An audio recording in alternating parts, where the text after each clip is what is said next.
Okay, thank you everybody for joining.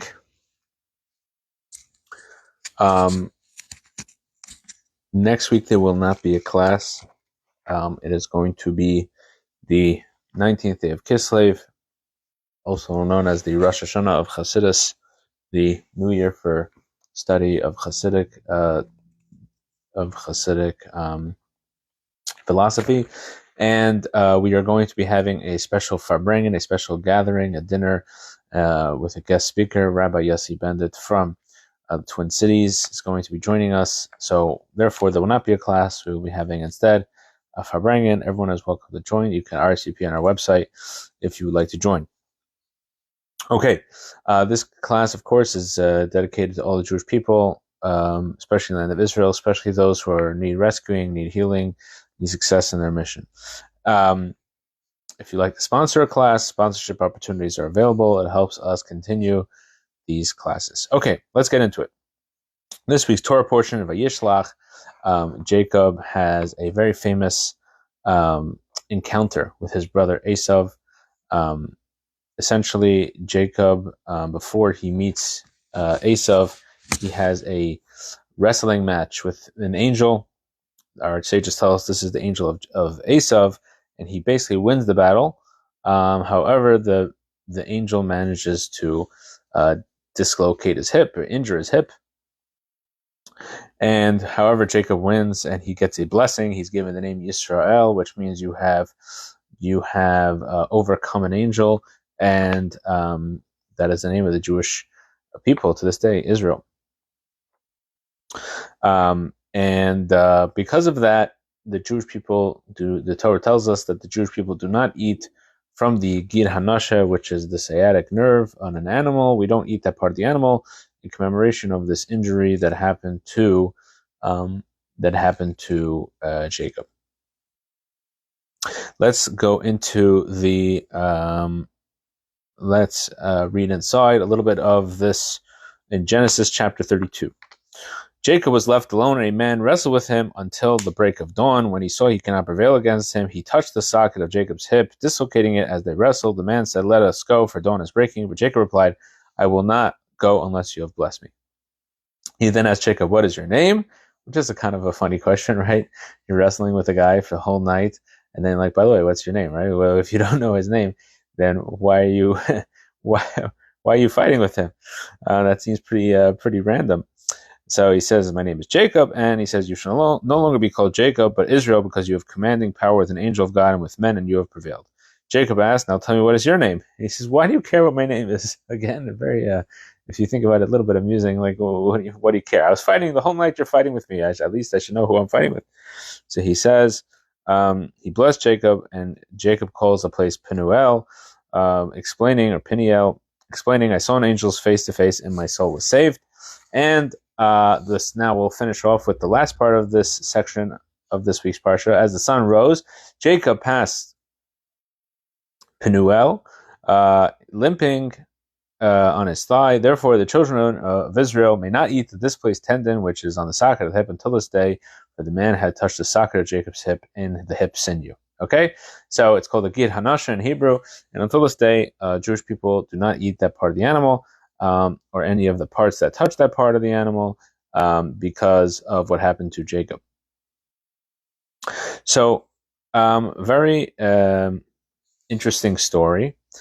And let's look at the Sefer HaChinuch. This is a book that records all the mitzvahs of the Torah and explains them. So he says this is mitzvah number 3 in the Torah. And he says as follows: "This commandment serves as a reminder to Israel that although they will endure many troubles and exile at the hands of nations and descendants of Esav, they should trust that they will not perish. Rather, their descendants and name will endure forever, and their Redeemer will come to save them from their oppressors. By continually remembering this through the commandment, they will remain steadfast in their faith and righteousness for all time." So that they remember that, yes, it may be difficult, they may even be injured, so to speak, by the descendants of Esav, but the Jewish people will always prevail. And then he says, this message is hinted at the angel, by the angel who wrestled with our forefather Jacob. According to the tradition, this angel was the guardian angel of Esav and sought to eliminate Jacob and his descendants. However, he was unable to defeat him, and instead caused him pain by injuring his thigh. Similarly, the descendants of Esav caused suffering to the descendants of Jacob, but in the end, the descendants of Jacob will be saved from them, as we see with our forefather, that when the sun rose to heal him and relieve his pain, so too will the Son of the Mashiach shine, healing us from our pain and redeeming us swiftly in our days. Amen.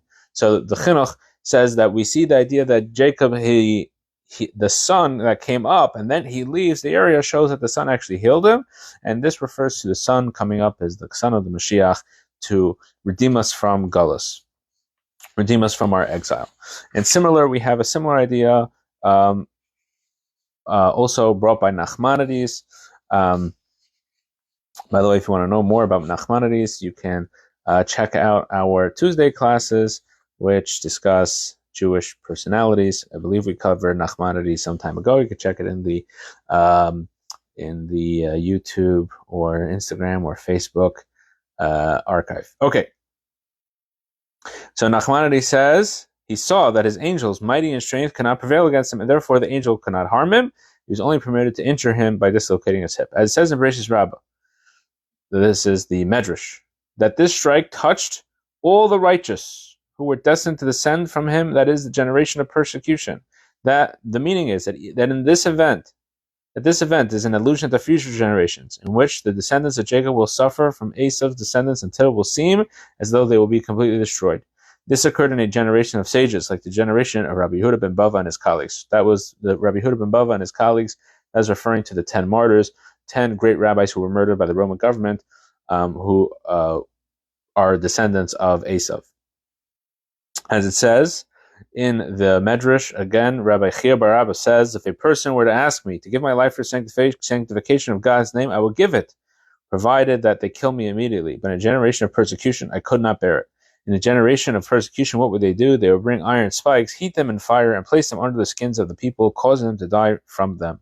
There have been other generations in which they did even worse to us, and all endured and passed through just as Jacob came through safely. So Nachmanides quotes the Medrash, and he says, you see that there were rabbis who didn't even want to endure these things. They were so terrible of what the Jewish people suffered, and I think we all understand what the Jewish people have been through throughout history. And nonetheless, the Jewish people always prevailed, even when it seemed like there was no hope. And that is the lesson that we can learn from this story of Jacob and fighting the angel and coming out victorious, though injured. Now, we're going to talk about a very interesting story, that has to do with a very interesting phenomena that happened a couple hundred years ago, approximately, in Russia. This was in the time of Tsar Nikolai, and we're going to talk about really what we're trying to get to in this whole idea. What we're going to discuss is why. Why do the Jewish people have to go through this suffering? We explained that yes, the Jewish people will always come through it. They will always endure. That's symbolized by Jacob beating the angel and walking away. And eventually there will be the sun rising, the Mashiach. But why? Why do the Jewish people have to go through this? Why do we have to go through exile? Why do the Jewish people have to go through these terrible challenges? So this challenge that we're going to talk about occurred under Tsar Nikolai. Tsar Nikolai was a tremendous anti-Semite. He became the Tsar in the 19th century, beginning of the 19th century. And this is Nikolai the First, I believe, and he hated the Jews. He made a lot of decrees against the Jews. One of the most famous ones was the Cantonist Decree. Essentially, the idea was that they claimed that the Jewish people were trying to avoid army conscription, which was true. The Jewish people were trying to avoid army conscription because being in the Russian army, the Tsar's army, was not a good place for a nice Jewish boy. They would force baptize those people. They would use them as cannon fodder, just putting them in the front lines. They were not being treated well by the Russian government, and therefore the Jewish people avoided the draft as much as they could. And what the Tsar decided, he was going to ensure that the Jewish people would be drafted in numbers higher than regular Russians, native Russians, and not only that, take them for longer periods of time, and we'll see, at very young ages. And essentially what his decree was that they would literally kidnap Jewish children as young as 6 or 7 years old, and they would raise them in cantons, which were some sort of barracks or schools for these children, and they would teach them and get them involved in the military. And then once they turned 12, I believe it was 12, they would serve 25 years in the army. So in other words, even if they would kidnap them at the age of 7, their service didn't start until they were about 12, maybe even later. I'm not sure exactly at what age the service started. So they would make them basically be career military people, have 25-year conscriptions. They would beat them. Officially, they were allowed to pray. Unofficially, they weren't. They tried to force baptize them. Many Jews died, al-Kiddush Hashem, died sanctifying God's name during these forced baptisms. Jewish kids who didn't know really much about Judaism, they were uneducated, not to any fault of their own. They were kidnapped as children, and they would commit suicide or any other way that they would avoid baptism. They would try their best to keep kosher, but most of them were very illiterate in Judaism, very uneducated or unaware of Jewish law or Jewish practice. And eventually these people would, when they finished their service, they were, middle-aged men, and now they didn't really fit in the community anymore. The same community that abandoned them, that they were ripped from, when they come back, they are now, they didn't really know how to integrate, and they ended up building their own synagogues, these cantonishals, and the Jewish community was very involved in trying to avoid this on many levels. First of all, unfortunately, the people who were kidnapping these children many times were Jewish people, and people would steal the kids back, and they would pretend that these kids had died. They would shuffle them around, move them from town to town, anything to avoid conscription, which was either certain death or for sure spiritual death. So now going into this whole story, this occurred this decree, I believe, was passed in 1827. The second Chabad Rebbe, Rabbi Dovber Shneur, who was the son of the founder of Chabad, Rabbi Shneur Zalman, he passed away in 1828. So this was at the end of his time as being the Chabad Rebbe, and he spoke about this idea, and he said a Hasidic discourse called "To Understand the Seizure of Jews by Non-Jews to Serve as Soldiers." Okay, that was the title of this discourse, and he starts to go through this whole idea that, and he starts to explain that the whole purpose of why a soul, it comes down to this world, which is a risky business in the first place. The soul, which is a part of God, comes down to this lowly world. The whole point is that it should do Torah, do mitzvahs, do God's will, and then it could have an elevation, it could uplift the world. As we've discussed on other occasions, the purpose of the soul coming down to this world. And the question is, why would the soul come down to the world when it's ripped away from the Jewish community and and again, to no fault of their own, they're not able to serve God in the way that they are supposed to. So how are they able to what is the purpose of them coming down to this world? And the Rebbe spoke about this in 1964 during the persecutions going on in Soviet Russia, and the Rebbe repeated this discourse and asked the same question: what are these people who are stuck in Soviet Russia at that time? For what reason are they suffering? That they are uneducated in Jewish practice. They're cut off from the Jewish world at large. And what is the purpose? What are they going through? How can we try to understand what is going on here cosmically? And the Rebbe said even further, you could even ask the same question: what about people who are uneducated out in the free world? What about not just children who are not given an opportunity of Jewish education? What about people who even are adults but they act like children? What does that mean? Is that in some way we're all children, and sometimes we put ourselves in captivity, that we make it difficult for ourselves in our own inner struggles. We're essentially held captive by our own urges and desires. And now, what is the purpose of this soul, right? In that moment when you are held captive by yourself, essentially, or somebody who is, again, held captive by their lack of Jewish education, their not being aware of the Jewish community, what is the purpose of the soul? So, and again, this really could be put further to really anybody. And the truth is that the reason is that, and we could even say this on a more global scale, that after the destruction of the temple, we only have 87 mitzvahs that are possible for the Jewish people to do. Most mitzvahs in the Torah revolve around purity, around the temple. And the question is, how could it be?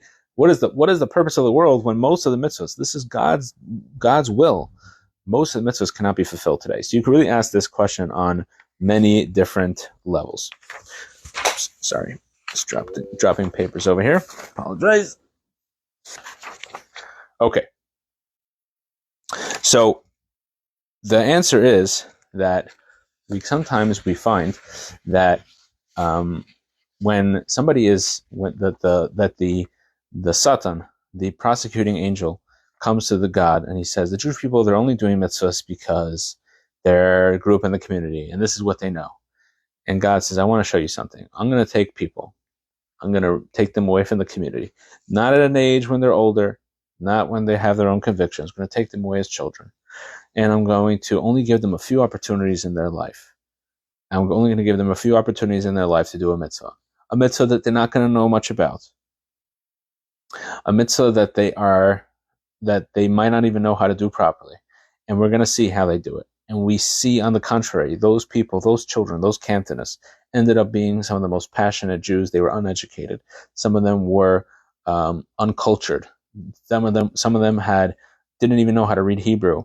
But somehow, when their mitzvahs their prayers were done with such a passion, and they really brought out within them this whole idea. And we see this really in the gullus at large, and the exile at large, that all the mitzvahs that we do, like we said, not every mitzvah is available for us to do. And some of us, maybe we're not educated properly. And some of us might feel captive by our own inner struggles.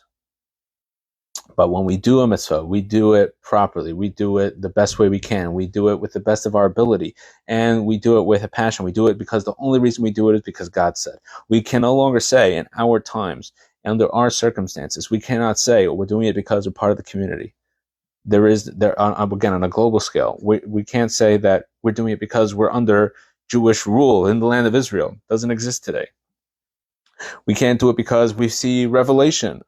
We can't say we're doing it because whatever reason. The only reason we're doing a mitzvah is because God commanded us, and we do it with love. We do it with passion, and we see that essentially we proved the prosecuting angels. We proved them wrong.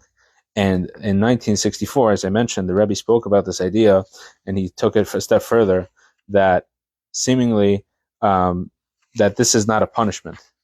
That people who are uneducated, this is no fault of their own, whether it's in the Soviet Union, whether somebody who is suffering with a struggle, or somebody who didn't have a Jewish education in the free world. Obviously, this is not a punishment to other Jewish people. On the contrary, it's an act of kindness. It's an act of mercy that God wants us to do it. But the Rebbe said, enough is enough. We've already proven to God through the past few hundred years of Jewish suffering, or really a few thousand years of Jewish suffering. We've proven that the Jewish people are dedicated to God. We are not dedicated to a culture. We're not dedicated to a government, but we're dedicated to God. And the only reason we do a mitzvah is because God told us.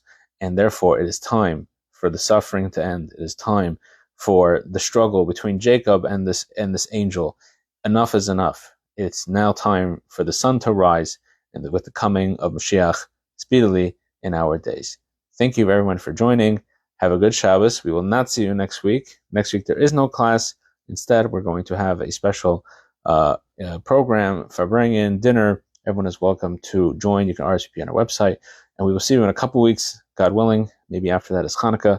I'll have to check wherever you get our information on our website or Facebook, Instagram, YouTube. We will post. I'm not sure we'll have Hanukkah. It's a good question. I have to think about it. Probably not. So whenever the next time is, hopefully we'll see you then. Have a great Shabbos, and we will see you whenever we see you.